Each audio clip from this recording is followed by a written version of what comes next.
नमस्कार दोस्तों। तो बहुत सारे महिला अभ्यर्थी जो कि पूछ रही थी कि ईडब्ल्यूएस क्या ससुराल के नाम पे बनेगा कि मायके के पते पर बनेगा। तो इसके बारे में हम आपको जानकारी देने वाले हैं। तो जैसे कि आपको बता दें कि ईडब्ल्यूएस के लिए कुछ कंडीशन हैं जो आपको हम बता देते हैं। सबसे पहले नोटिस में देख रहे हैं कि आर्थिक रूप से कमज़ोर वर्ग में आरक्षण के लिए ये बिहार का पुरुष और महिला होना अनिवार्य है। दूसरी बात, आर्थिक रूप से कमजोर वर्ग के आरक्षण के उद्देश्य से परिवार में सम्मिलित 18 वर्ष से अगर कम का कोई सदस्य है तो वो भी वैलिड होगा। जैसे कि आप शादीशुदा हैं और आपके लड़के हैं तो उनको ईडब्ल्यूएस बनवाने की जरूरत नहीं है जब तक कि 18 वर्ष के नहीं हो जाते।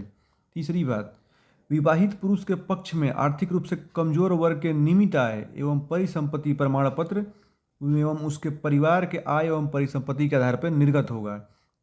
इसमें से देखिए, इसमें से पुरुष अभ्यर्थी एवं पत्नी को 18 वर्ष से कम आयु की संतानें सम्मिलित होंगी।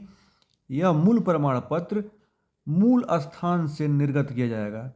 और दूसरी बात, एक और टॉपिक देख लीजिए, विवाहित महिला के पक्ष में आय परिसंपत्ति प्रमाण पत्र अभ्यर्थी के पति के साथ रहने की स्थिति में उसके पति के निवास से अंकित होगा। जैसे कि बता रहे हैं कि इससे शादी हो गया है तो पति का जो पता है वहाँ पे उनका जो आय है उसके हिसाब से वहाँ पे ईडब्ल्यूएस प्रमाण पत्र निर्गत होगा।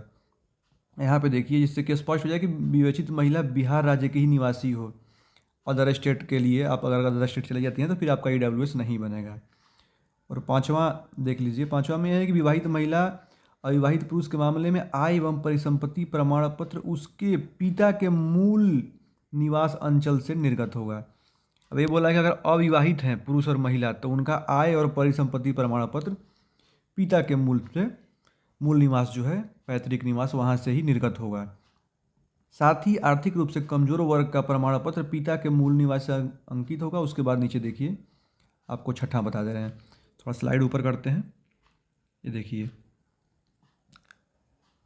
राज्य अधीन सेवाओं में आर्थिक रूप से कमजोर वर्ग के अधीन आरक्षण लाभ प्राप्त करने के लिए वैसे ही अभ्यर्थी पात्र होंगे जो राज्य सरकार के अंतर्गत वर्तमान में अनुसूचित जाति, अनुसूचित जनजाति, अत्यंत पिछड़ा वर्ग एवं प्रावधानित आरक्षण से आच्छादित नहीं हो। कहने का मतलब ये है कि ये सिर्फ जनरल कैंडिडेट के लिए है, इसमें आप ओबीसी, एससी, एसटी ये लोग अप्लाई नहीं करेंगे। तो एक बात ये आपको क्लियर हो जानी चाहिए। और सातवां बात देख लीजिए कि आर्थिक रूप से कमजोर वर्ग के अधीन आरक्षण लाभ हेतु अभ्यर्थियों के परिवार के सभी स्रोतों से कुल आय 8 लाख रुपए से कम होनी चाहिए।